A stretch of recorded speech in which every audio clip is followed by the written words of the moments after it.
Hello दोस्तों, proper civil engineering channel में आप सभी का स्वागत। तो आज हम लोग डिस्कस करने वाले हैं एक ऐसे इम्पोर्टेंट टॉपिक के बारे में जो कि सिविल इंजीनियरिंग के किसी भी एग्जामिनेशंस में काफ़ी इम्पोर्टेंट होता है। वो है सर्वेइंग। तो सर्वेइंग में हम 100 ऐसे एमसीक्यूएस के बारे में देखने जा रहे हैं जो कि प्रीवियस काफ़ी एग्जामिनेशंस में पूछे जा चुके हैं और आने वाले एग्जामिनेशंस में उसके पूछे जाने के चांसेस काफ़ी ज़्यादा है। तो इस वीडियो में आप देखने वाले हैं कुछ मोस्ट IMPS एमसीक्यूएस जो कि आप आने वाले सभी तरीके के एग्जामिनेशंस में काफ़ी हेल्पफुल होंगे। तो चलिए शुरू करते हैं आज का वीडियो। पहला एमसीक्यू है, the main principle of surveying is to work from. तो ये बेसिक क्वेश्चन है। तो मेन प्रिंसिपल की अगर हम बात करें तो वो वॉल टू द पार्ट है। तो यहाँ पे आंसर हो जाएगा बी। दूसरा एमसीक्यू है, in which method curvature of earth is ignore. हमारी अर्थ की सरफेस जो है वो गोल है। तो यहाँ पे अगर कर्वेचर की बात करें अर्थ की, तो सर्वेइंग में ये काफ़ी इंपॉर्टेंट रोल प्ले करती है। अगर आपको बड़ा सर्वे करना है तो यहाँ पे अगर हम बात करें तो कर्वेचर जो है वो प्लेन सर्वेइंग में अर्थ की जो है गिनी नहीं जाती। तो यहाँ पे आंसर होता है बी। तीसरा एमसीक्यू है, if the scale of map is 1 centimetre is equal to 100 metre then RF is. तो यहाँ पे अगर हम बात करें तो सबसे पहले इस तरीके के क्वेश्चन है। तो यहाँ पे RF मतलब रिप्रेजेंटेटिव फ्रिक्शन है। तो इस तरीके के क्वेश्चन में हमें एक ही चीज़ करनी होगी, दोनों तरफ जो है वो यूनिट सेम करना होगा। तो यहाँ अगर हम बात करें 1 सेंटीमीटर जो है इज इक्वल टू 100 मीटर है। तो 100 मीटर की जगह हम 10,000 सेंटीमीटर लिख सकते हैं। तो उसको हम बोलेंगे 1/10,000। तो यहाँ पे आंसर हो जाएगा डी। चौथा एमसीक्यू है, the plain scale is use to read. तो अगर हम बात करें प्लेन स्केल की, तो वो हमें 3 कंसेक्यूटिव यूनिट को रीड करने के लिए यूज़ करते हैं। तो यहाँ पे आंसर हो जाएगा सी। पांचवा एमसीक्यू है, vernier scale is use to measure. तो वर्नियर स्केल जो है वो fractional part of plain scale को मेज़र करने के लिए हम यूज़ करेंगे। तो यहाँ पे आंसर हो जाएगा ए। छठा एमसीक्यू है, which survey method depict natural features like river, mountain, forest etcetera. Natural features को अगर हम डिपेक्ट करने की बात करें तो टोपोग्राफिकल सर्वे जो है वो इन सभी को दिखाता है। तो यहाँ पे आंसर हो जाएगा डी। सातवां एमसीक्यू है, in surveying measurements are taken in. तो मेजरमेंट जो है वो सर्वेइंग में हम हॉरिजॉन्टल प्लेन में लेते हैं। तो यहाँ पे आंसर हो जाएगा सी। आठवां एमसीक्यू है, what is main objective of surveying to prepare. तो सर्वेइंग जो है वो हम स्केच प्रिपेयर करने के लिए यूज़ करेंगे। तो यहाँ पे आंसर हो जाएगा सी। नौवां एमसीक्यू है, the length of Gunter's chain is. तो गंटर चेन की लेंथ जो है वो 66 फीट होती है। तो यहाँ पे आंसर हो जाएगा बी। 10वां एमसीक्यू है, in chain survey the area is divided into. तो अगर हम चेन सर्वे करते हैं तो एरिया को डिवाइड करके उसके बाद नापते हैं। तो एरिया को हम ट्रायंगुलर शेप में जो है डिवाइड करते हैं। तो यहाँ पे आंसर हो जाएगा ए। 11वां एमसीक्यू है, in which type of area chain survey is recommend. तो डिफरेंट डिफरेंट टाइप के सर्वे जो है वो अलग अलग एरिया में काम आते हैं। तो चेन सर्वे जो है वो सिंपल एंड फेयर ज़मीन होगी। तो यहाँ पे हमें काम आएगा। तो यहाँ पे आंसर हो जाएगा बी। 12वां एमसीक्यू है, cross staff is use for. तो क्रॉस स्टाफ की अगर हम बात करें, राइट एंगल के सेटिंग आउट के लिए हम क्रॉस स्टाफ का यूज़ करेंगे। तो यहाँ पे आंसर हो जाएगा ए।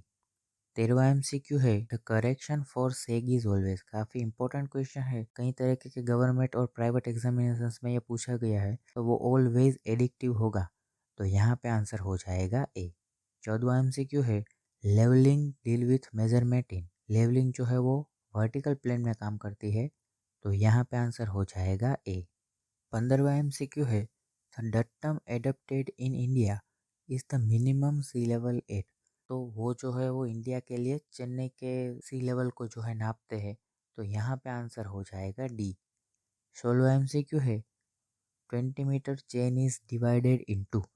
तो अगर हम बात करें 20 मीटर चेन के बारे में, तो 100 लिंक्स होती है 20 मीटर्स के चेन में।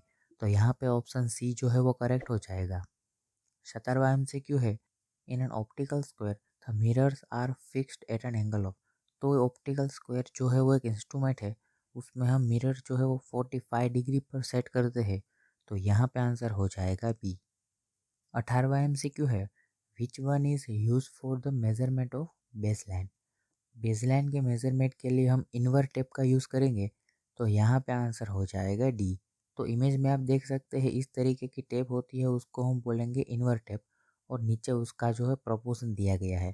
कई तरीके के एग्जामिनेशंस में ये भी पूछा जाता है। तो 36% निकल का होता है और 64% जो है वो स्टील का होता है। 19वां MCQ है, which of the following is an obstacle to chaining but not to ranging. तो अगर हम रिवर का सर्वेइंग करेंगे तो वहाँ पे चेनिंग जो है वो पॉसिबल नहीं है, वहाँ पे रेंजिंग होगी। तो यहाँ पे आंसर हो जाएगा सी। 20वां MCQ है, इन prismatic compass the zero is marked on. Prismatic compass अगर आपने देखा हो, वहाँ पे जो जीरो है वो वेस्ट की ओर मार्क किया होता है। तो यहाँ पे आंसर हो जाएगा ए। 21वां MCQ है, the angle of deep at a point on equator is. तो डीप का जो एंगल है इक्वेटर पर वो ज़ीरो होगा। तो यहाँ पे आंसर हो जाएगा डी।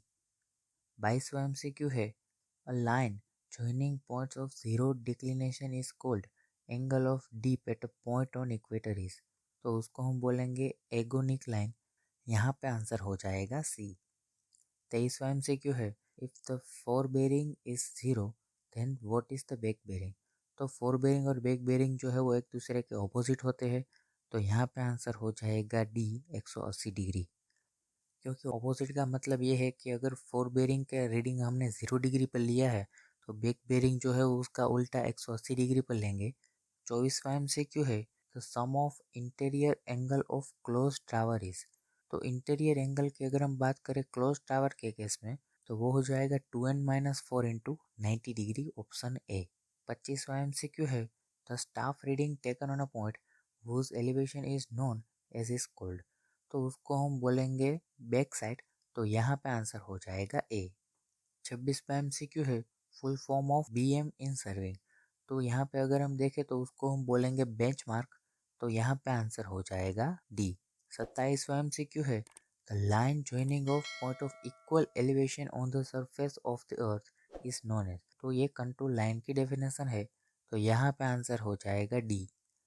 28वां MCQ है, the representative fraction is 1/2500 means that the scale is 1 centimetre equal to. तो जैसे हमने पहले एक क्वेश्चन में देखा था कि अगर रिप्रेजेंटेटिव फ्रैक्शन है उसमें दोनों के यूनिट ऊपर और नीचे दोनों समान होंगे। तो यहाँ पे अगर हम बात करें तो दोनों सेंटीमीटर में है, अगर मीटर में कन्वर्ट करेंगे तो 2500 सेंटीमीटर का हो जाएगा 25 मीटर। तो यहाँ पे आंसर हो जाएगा C. The vertical distance between two adjacent contour line is known as. तो ये कंटूर इंटरवल की डेफिनेशन है। तो यहाँ पे आंसर हो जाएगा सी। 31वां MCQ है, in a contour map when a lower value is inside the loop is called. तो उसको हम बोलेंगे डिप्रेशन। तो यहाँ पे आंसर हो जाएगा सी। तो इमेज में आप देख सकते हैं इस तरीके से कोई भी एक एरिया में सेम एलिवेशन वाले पॉइंट को जोड़कर जो लाइन बनाते हैं उसको हम बोलेंगे कंटूर लाइन। 32वां MCQ है, a fix point of reference whose elevation is known as. तो उसको हम बोलेंगे बेंचमार्क। तो यहाँ पे आंसर हो जाएगा ए। 33वां MCQ है, when contours of different elevations cross each other this point is called.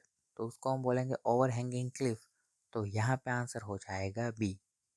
34वां MCQ है, the correction for curvature of earth is given by. तो अर्थ के कर्वेचर को 0.0785 डी स्क्वायर इक्वेशन से हम रिप्रेजेंट कर सकते हैं। तो यहाँ पे आंसर हो जाएगा बी। 35वां MCQ है, the process of keeping the plane table into a fix direction so that a line representing a direction on the plane is parallel to its direction on the ground is called. तो ये orientation की definition है। तो यहाँ पे answer हो जाएगा A. 36वां MCQ है, for setting up plane table the operation which is done first. Plane table को सेट करने से पहले हमें लेवलिंग करना होगा। तो यहाँ पे आंसर हो जाएगा बी। 37वां MCQ है, inaccessible points may be located by. तो इन एक्सेसिबल पॉइंट्स को लोकेट करने के लिए इंटरसेक्शन मेथड का हम यूज़ करेंगे। तो यहाँ पे आंसर हो जाएगा बी। 38वां MCQ है, 2 point problems as compare to 3 point problems. तो 3 पॉइंट प्रॉब्लम जो है वो ज़्यादा लेबरियस हो जाएगी क्योंकि उसमें मशक्क़त ज़्यादा करनी पड़ेगी हमें डेटा कलेक्ट करने के लिए। तो यहाँ पे आंसर हो जाएगा डी। 39वां MCQ है, 3 point problems can be solve by using of. तो 3 पॉइंट प्रॉब्लम के लिए अगर हम बात करें तो बेसेल्स, लेमन्स और ट्रेसिंग पेपर मेथड तीनों का यूज़ कर सकते हैं। तो यहाँ पे आंसर हो जाएगा डी, ऑल ऑफ एबव।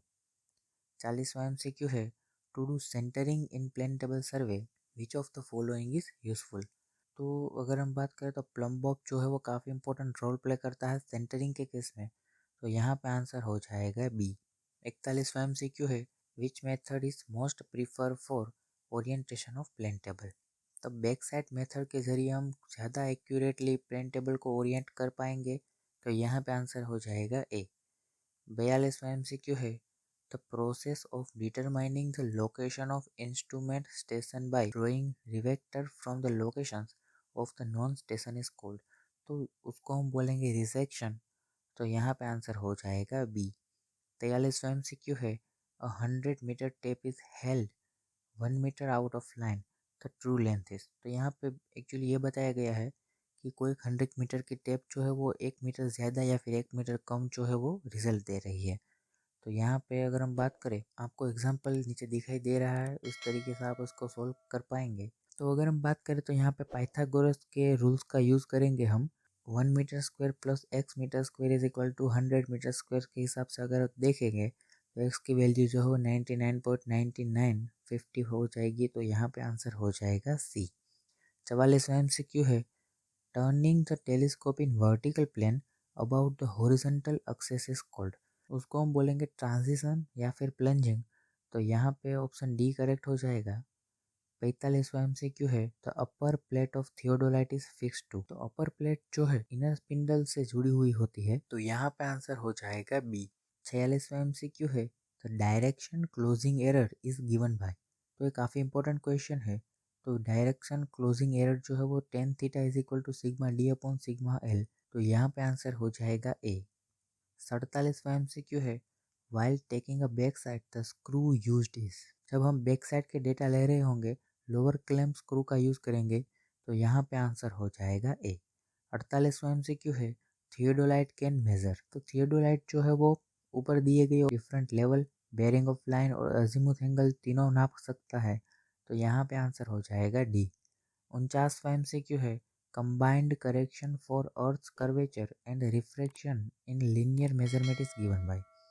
तो ये कंबाइन पूछा गया है। तो ऑप्शन सी जो है 0.0673 d² वो करेक्ट हो जाएगा कंबाइंड के केस में। तो यहाँ पे आंसर हो जाएगा सी। 50वां MCQ है, which one of the following closely represent the shape of earth. काफ़ी इंपॉर्टेंट क्वेश्चन है और इम्पोर्टेंट एग्जामिनेशन में ये पूछा गया है। तो यहाँ पे अगर हम बात करें अर्थ के शेप से मिलता जुलता अगर कोई शेप है तो वो है ओब्लेट स्फेरॉइड। तो यहाँ पे आंसर हो जाएगा बी। तो इमेज में भी आप देख सकते, इस शेप को हम बोलेंगे ओब्लेट स्फीयर, जो कि हमारी अर्थ के शेप से हूबहू मिलता है। तो दोस्तों, कैसा लगा आपको ये सर्वेइंग का पहले 50 MCQs का पार्ट। तो थोड़े ही दिनों में जो है उसका दूसरा पार्ट भी रिलीज होने वाला है। तो उसको भी देखना मत भूलिएगा और बने रहिए हमारे साथ। और मिलते हैं नेक्स्ट वीडियो में, तब तक के लिए बाय।